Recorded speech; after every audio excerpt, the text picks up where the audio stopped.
pocketnow.com. 2010 was the year of the Samsung Galaxy S. We found it on every major carrier. It was a hot device, had great battery life, great performance, really thin form factors. And in 2011, Samsung is back with their new flagship, the Galaxy S2. This phone ups the ante in every respect. It's faster, it's thinner, it has a bigger screen, and in this video, we're going to unbox the Galaxy S2. Let's get to it.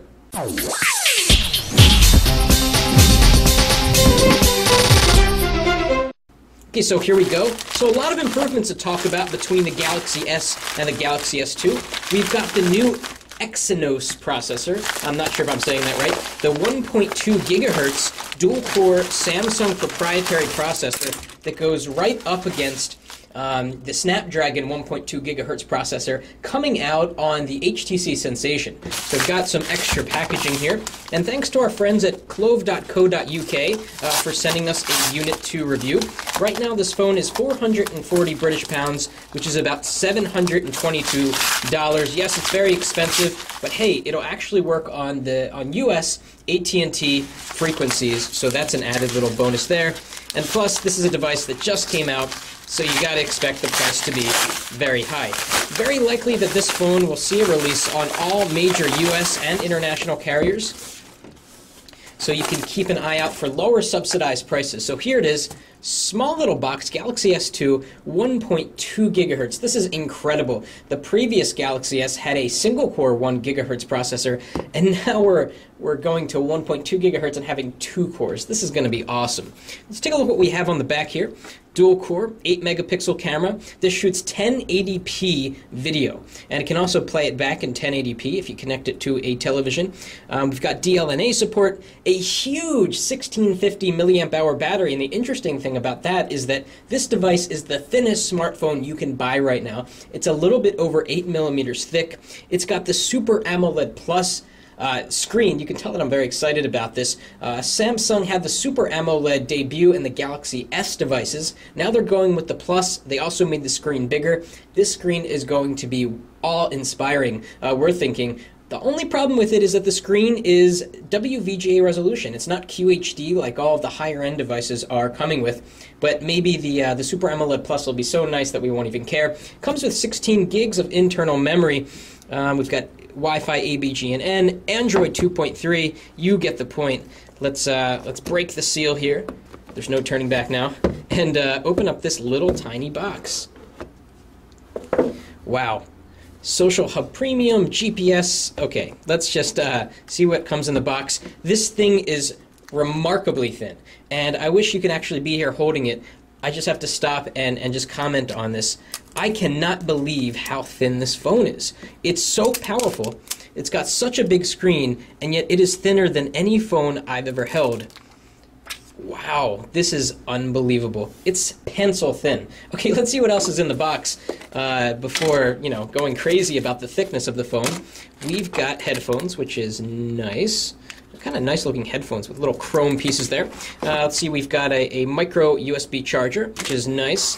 Of course, the European plug, but your standard plugs will work with that if you plan to use this in the US. Extra earbuds, and here's the quite large 1650 milliamp hour battery. This phone should have pretty impressive battery life. And what we're going to do is put the battery in. I'm going to get an at&t SIM card and plug it in immediately so we can do the first time boot up on the beautifully thin Samsung Galaxy S2. And let's just take a look at the front. We're getting a lot of reflection from here, so I'll have to actually turn off some of the lights. But what's interesting is that you can't see any buttons when the phone's off, kind of like the Nexus S. We've got the back button here. We've got the home button without a home logo on it, so kind of a very sleek looking design. Uh-oh, it looks too much like an iPhone. Apple might get mad by that, but maybe not. And we've got the menu button here on the left. Front-facing camera. Let's get a SIM card in here. Let's get the battery in. We'll be right back. All right, SIM card's in, battery is in. This thing is very, very light, even with the SIM card in. And usually the problem with light is it feels cheap. This phone does not feel cheap. Okay, so let's try to pop on the back battery cover. By the way, back here we've got this really interesting textured plastic. Maybe you can see it in the light. It's got these raised little bumps that give it a good in-hand feel. We've got sort of a reverse chin here. Usually the chin occurs on the front. Speaker here. Doesn't look like it has dual speakers. We've got something to connect a lanyard loop to. We've got a 3.5 millimeter headphone jack, secondary mic for noise cancellation. It is just amazing how thin this thing is. Power standby button on the left. That's a little bit different than Samsung had been doing. Usually they put the button on the top. So let's press and hold that. And while that's booting up, let's compare to some other devices.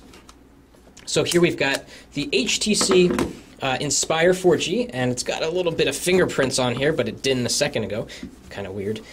So the Inspire 4G was one of the thinnest phones to come out. It's basically the Desire HD, which was HTC's flagship of last year. And let's see how they compare in terms of thickness. There's no contest here. The Desire HD is about 12 millimeters thick, which is quite thin. But again, we're going at under 9 millimeters on the Galaxy S2. So it's amazing how much thinner it is. So here we have network doesn't provide date and time. Okay, great. It's kind of, there we go, just turned to 3G, so we're getting 3G network connectivity here on AT&T. We'll zoom in a little bit. A lot of options here, automatic. We'll go through this later. There seems to be no confirm button, so if I hit the back button, and I'll do change language, the United States. It's really cool to see the Super AMOLED Plus screen on such a large display. All of the Galaxy S phones came with a 4-inch display, so it's very interesting to see such incredible contrast over a large display. Let's see if we can kind of get out of here. I guess we're going to have to go through this. Okay, we'll do all of this in a little bit, and we'll show you what it's like. Again, let's bring out some other devices to compare with before we actually do that. Turn that off. Over here is the iPhone 4, which is starting to look kind of small in comparison to these devices that have these big, bright 4.3-inch displays. So we've got the front-facing camera, although it looks a lot bigger here on the Galaxy S2. In terms of thickness, the Galaxy S2 is thinner than the iPhone 4, which is a tremendous feat, considering the iPhone 4, like the Desire HD, is one of the thinnest devices out there. Also next to another device that has a 4.3-inch screen, the Big Daddy, the HTC Thunderbolt. Of course, the Galaxy S2 does not have 4G, although it's very likely in 2011 and 2012 we're going to see versions of the Galaxy S2 come out with LTE and HSPA Plus and WiMAX and all of those good radio technologies.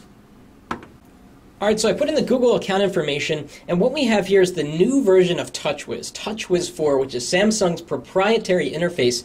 Now, a lot of people, after they got the Galaxy S devices, put on a third-party launcher, like Launcher Pro or ADW Launcher, because the Galaxy S devices had this weird TouchWiz interface. It wasn't that fast, it wasn't that usable, but it looks like Samsung has really gone above and beyond with their new interface. The program tray looks about the same, but they've got these new widgets that kind of stick together. We're obviously going to have to spend some time with this, and we're going to have a full video that talks all about what it's like to use TouchWiz 4, and here's something cool.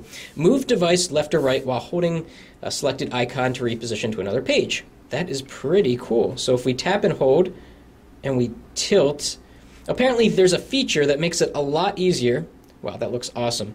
There's a feature that makes it a lot easier to move widgets from home screen to home screen.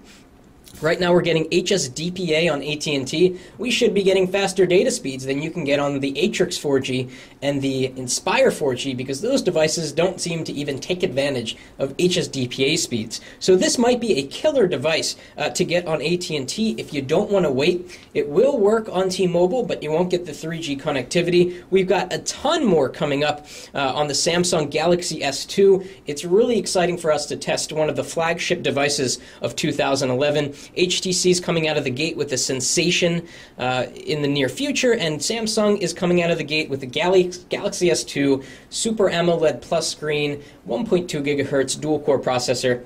It's pretty awesome. If you like this video, please give us a thumbs up, and if you think I was too enthusiastic about this phone, please give us a thumbs up, and thanks for watching. We'll be back soon with more. That's it for now.